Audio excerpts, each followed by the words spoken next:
So when his wife Stella speaks about this being a matter of life and death, that is the medical evidence that was accepted by the courts of this country.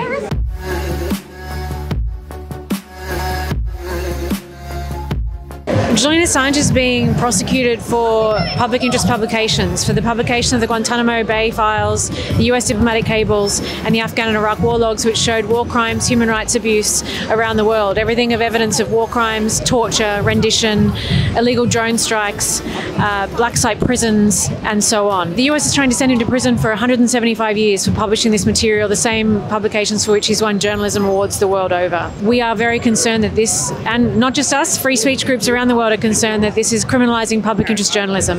The accepted medical evidence, if he's extradited, is that he'll be placed in special administrative measures, the darkest black hole of the US prison system. And the medical evidence is because of his depressive illness, his autistic diagnosis, and those prison conditions, he would be caused to commit suicide. So when his wife Stella speaks about this being a matter of life and death, that is the medical evidence that was accepted by the courts of this country. It's important to defend Julian Assange because this is a principled matter of free speech. It's not just about his case, but it's about all journalists and publishers everywhere around the world, not just in this jurisdiction in the UK, but for the precedent setting everywhere. Julian also deserves a defence. He's a fellow Australian citizen who's being pursued and persecuted in this way by the US government. We heard the US government response and our rebuttal to their case.